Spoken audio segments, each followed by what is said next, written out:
so we should be getting it. Probably they won't hear anything that you guys are saying, but that's okay. So you guys can still talk about your meeting, so we're okay. Okay, well let's get started. I'm really only going to focus on the two features that are going in today. I'm going to talk about the age balance report that has been ongoing. We're very close to that, and I just want to talk about the significance of the age balance change that we did. It was a bug, but it turned into a story, so it's quite the significant change that you guys should be aware of. I will not be discussing the bug fixes that are going in this. The past couple of weeks, because we're doing releases, every 2 weeks, we had been putting up on the website what we put out in bug fixes, and there will be more bug fixes put in for this release. So when the release notes come out next week, definitely go to those and look under the tweaks and bugs section. There'll be like, a list of 15, 20, however many there. I'm mainly going to focus on the features today. So let's talk about the one that, Kimberly is excited for. So am I. I think it's great that we put it in.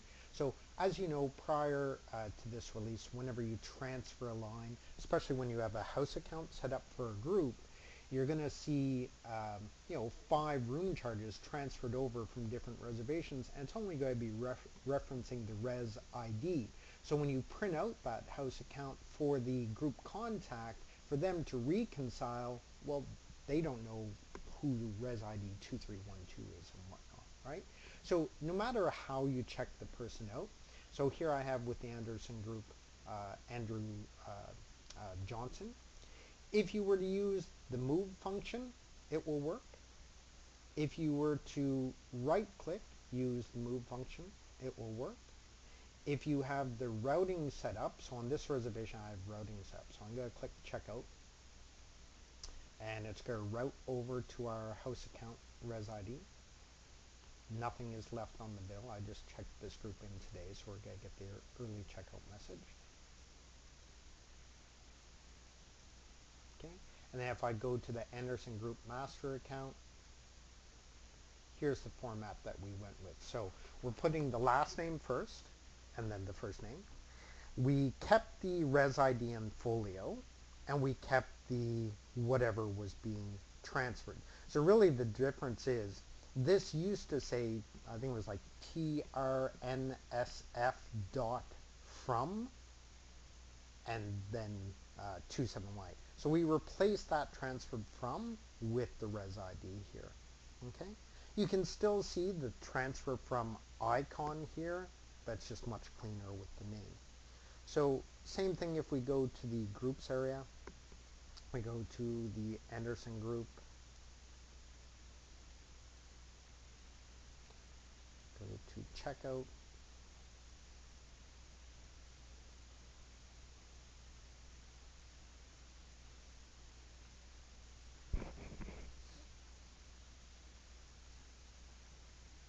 and then go back to the house account.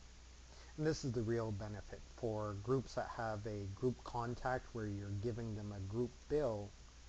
This makes much more sense to them because they can go by the name of the client that was in the room. Yeah. And it was it was one of the top voted ones on AHA.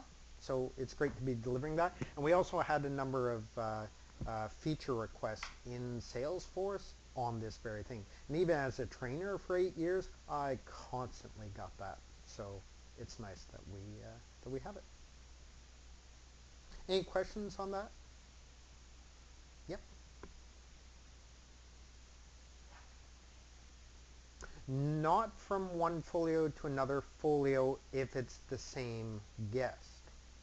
So for instance, here I have the room charge.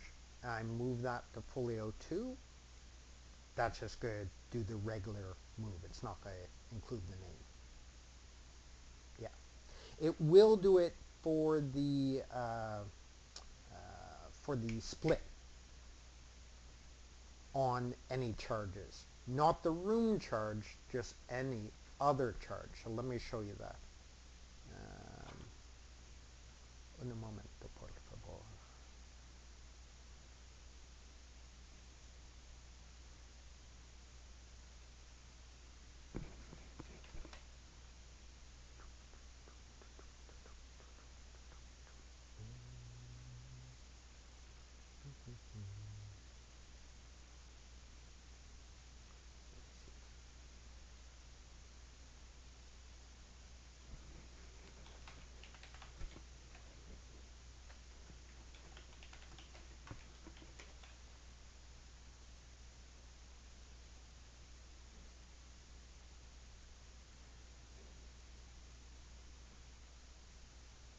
Okay, so if I do a post charge, I go directly to Darren Hines Folio.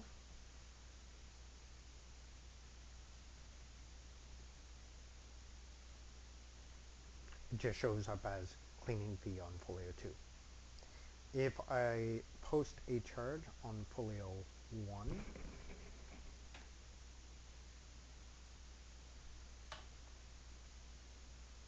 and it turns out that the phone call is the second guest, Darren Hines,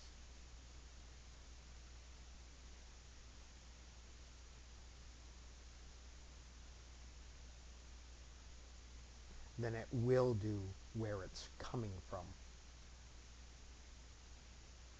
Okay, and then if I do the checkout,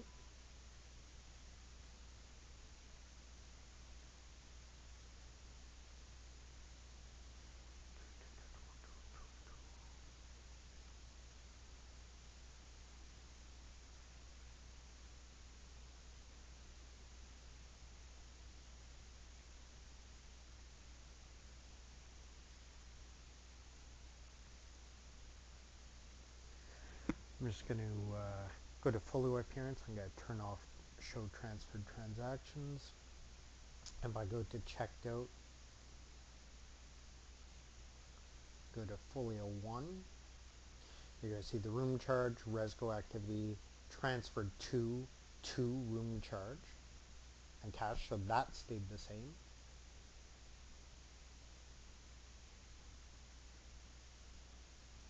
If we go to Darren Hines, the phone call that came from Barry Mack has his name reference. Cleaning fee that we posted directly doesn't. And the room charge, because it's the split charge feature, it's a little bit of a different function. It didn't have the name on there. So I don't think when you're splitting charges, it should have the name there. I'm a little bit, I'm not sure if we should have referenced the name. Unfortunately, that transfer functionality, when you're going from a guest to separate guests like that, it acts exactly the same as a regular move. So if we get a lot of feedback on that is confusing, we can come back to that and look at that.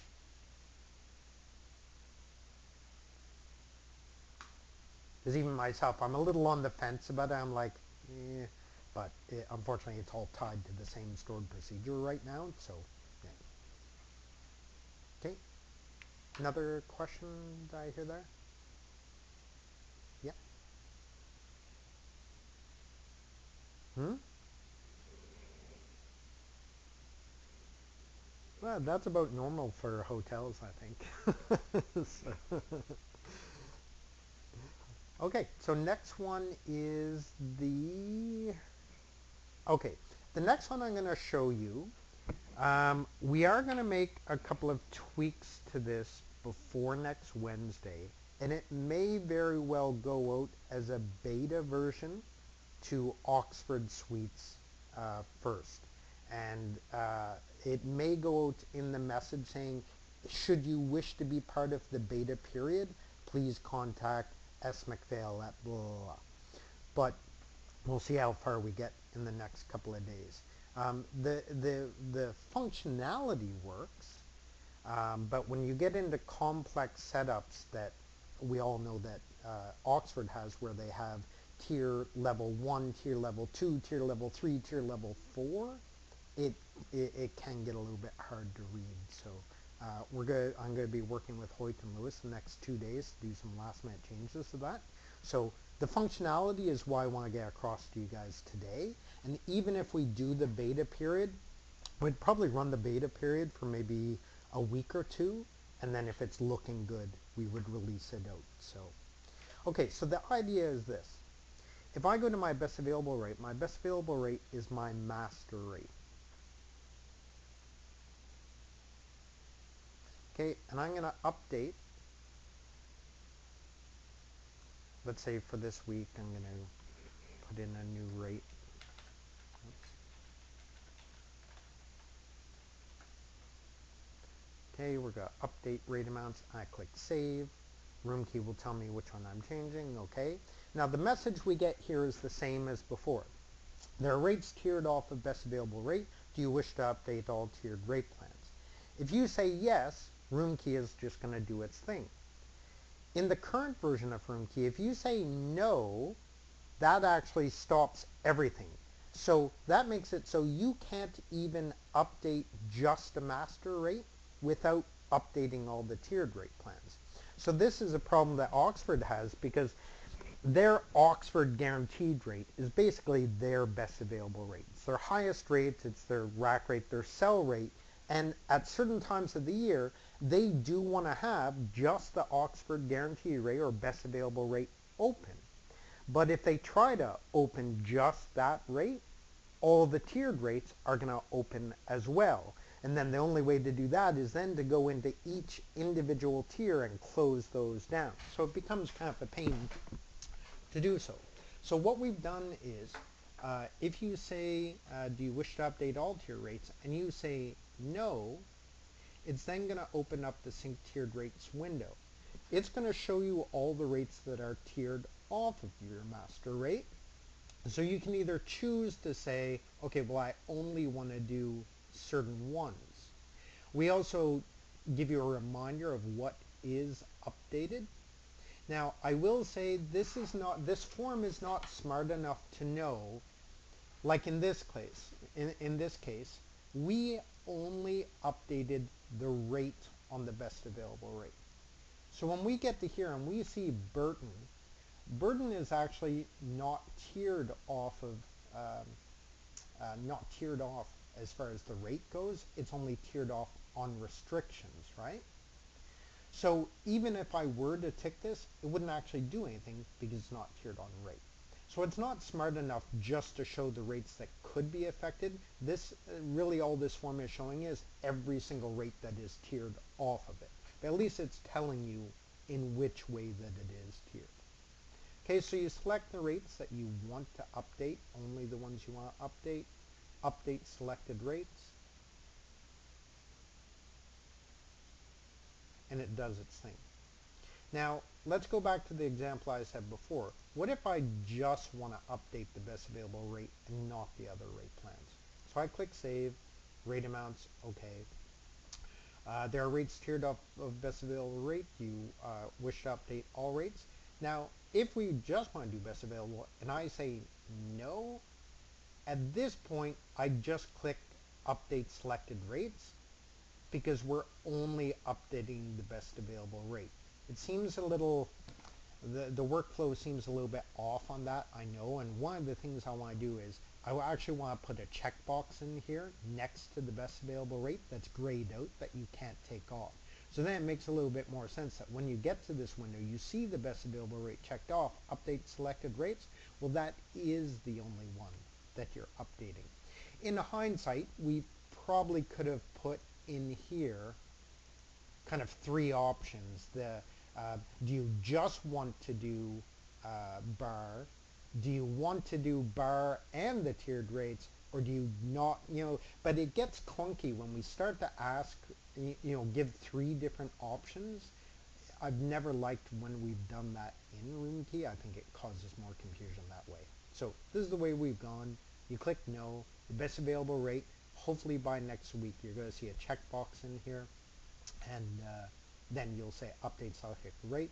That's just to do best available rate. Yes.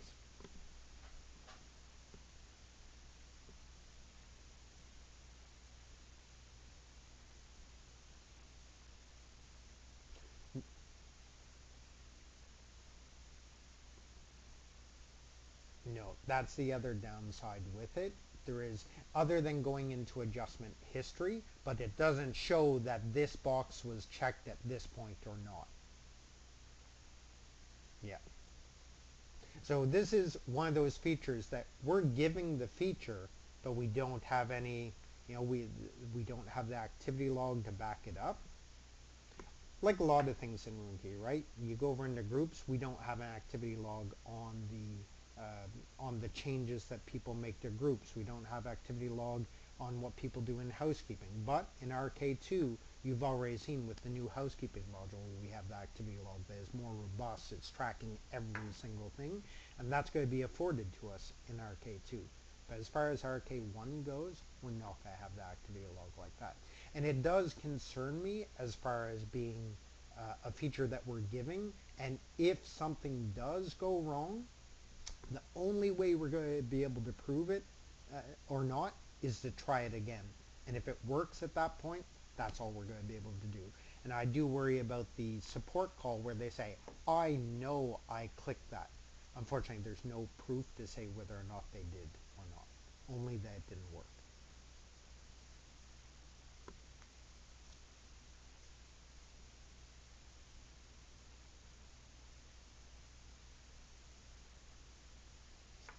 Mm-hmm. Yeah, something to be considered, but for now, that's where we're at. So, yeah. Okay, so now the changes that we're going to make. Why the changes came about. I'll show you why the changes came about. So I'm going to go into my hotel at RSI test here. And what I've done in this hotel, this is the hotel that I use for testing. Whenever I have changes to Rate Wizard or any of the tiering stuff we do, this is what I use as my QA area. Because what I've done, I've set up, up to 4 levels of tier and every different scenario kind of off of the master. So if it's not here, it probably doesn't exist. So when we go and do the update,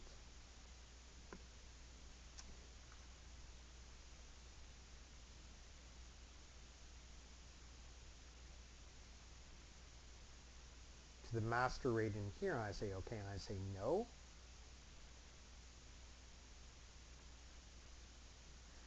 we don't feel that this is visually it's not working for me anyways. And kind of I threw it by Katie, I threw it by Andy, and so we're going to do it. We're going to work on some changes today to see if we can make it better. And this is one of the reasons that we may put it out as a beta. We want to see how people are using it and does this make sense, because I'll show you a couple of examples where it can get confusing. So here I have the master rate. Now the one all tier 2 master, here's a tier 2 and here's a tier 2.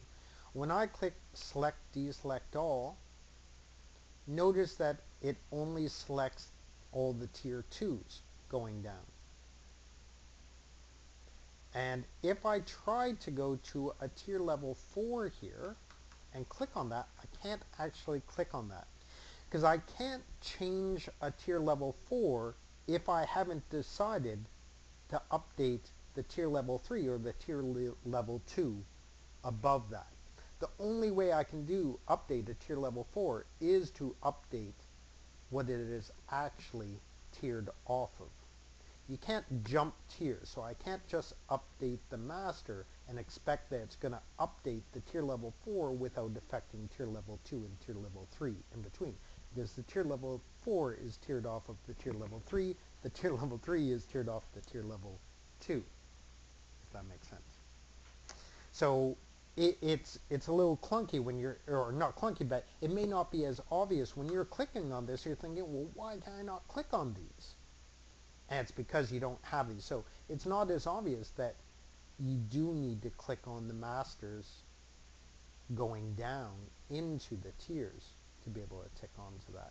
So we have a couple of ideas of how to make that more evident, and that's what we're going to be working on the next 2 days frantically to get this ready for the release. So it may very well go as a beta because we want to see how people are using it.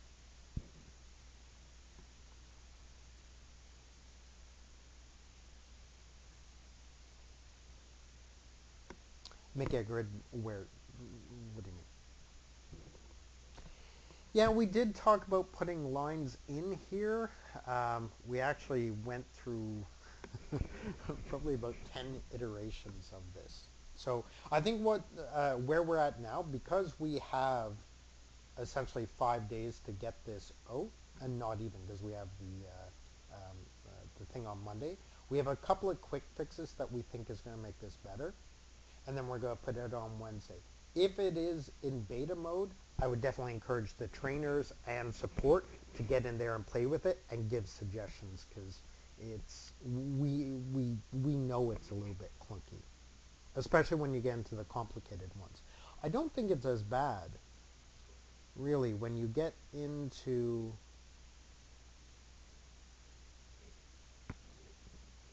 if you're just on the single level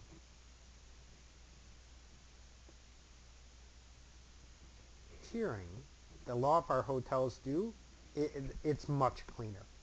You know what I mean? I think it's really the hotels that are like the Oxfords or the ones that are using level 2, 3, 4.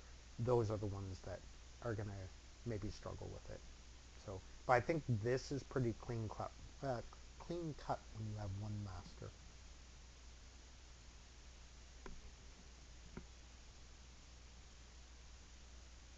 Correct. Exactly it. Exactly it. Yeah. Yeah. Everything that you update, it'll ask you that question. So, as long as it's a master, right? Yeah. Yeah. So stay tuned on that. Couple of improvements coming, and then by next week we'll know if it's going out as a beta version. And the beta version will require a special download.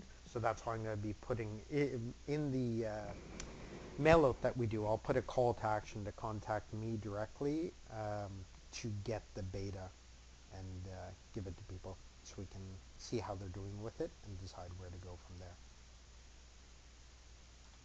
Okay. Any other questions on that?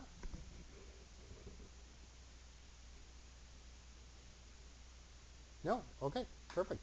Okay, so that's it for today, unless anyone has anything else they want to say. But if not, I'm out. I'll talk to you.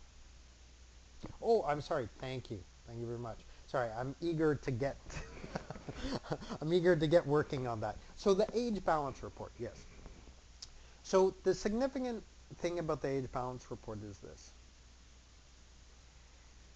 Prior to this, kind of, was it a bug or was it when it was designed, what were they thinking when it was designed? I don't know. However you want to look at it. But essentially what was happening with the age balance report is you would have the invoice that was at 90 days out, and if you paid off the invoice, the payment would show in the current column, and the invoice being owed would still show in the 90-day column, which really doesn't make sense. That they were kind of, it was basing the report on the transaction date, but it really needed to look at the age date of the invoice. Because if I were to pay off an invoice that was in the 90-day column, say I paid $500 towards this, I would be expecting that this column would go down by $500. But what we're having is we would have a negative $500 in the current and the 1364.42 still in the 90 days. And then that negative 500 would also age. So then after 30 days, you have the negative 500 here, the 90 days here. It didn't make sense the way it was. So now the age balance indeed is putting the payment based on the age day column. Now, what that has opened up to us, I don't know if the trainers are as aware of this, as CS is very aware of this. There's actually something going on within our invoices that is breaking our invoices. And what I mean by breaking an invoice, I could very well look at this invoice that has transferred amount 1035 and the amount showing 1035. What we're seeing with broken invoices is we may see transferred amount 1035, payment amount 500, but the total balance due will still be showing as 1035. It's not registering the payment. So what this age balance report has done as kind of a side effect that in the long run it's good, but we are going to go through a pain period. The age balance report is actually identifying broken invoices. So we are starting to get calls in CS on those broken invoices because now people can more easily identify and reconcile. which on the up, that's kind of the upside, because that's the whole point. This report should be helping them reconcile. Before, because the report was so bad and so wrong, they weren't even properly reconciling. So now that they're finding the broken invoices, we know that the report is good because they're using it to reconcile properly. The pain point, of course, being they're finding broken invoices, which still needs to be addressed. Vlad has found, I think, 2 of the areas that we think it's happening in, but that'll be the next step, is attacking where are those going wrong, what's happening with that. And we did change the age balance detail to match as well, so both are affected now. We did a release on West, I believe it was 2 weeks ago, and we did start to get some errors we found this week. We're deploying a new change today that we think will address those, and hopefully we can call this 100% closed by next week.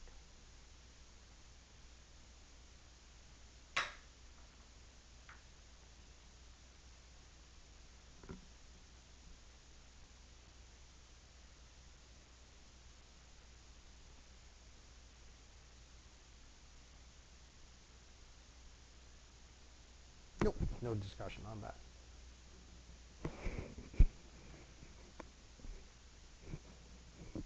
Okay, any other questions? Or okay, perfect. Thank you for bringing that up. I would have forgot about that.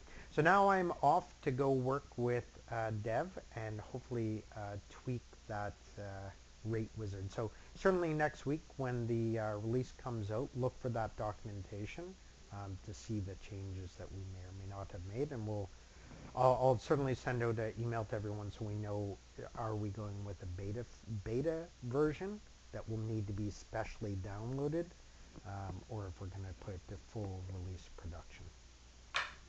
Okay, thanks everyone. Have a great day. Bye.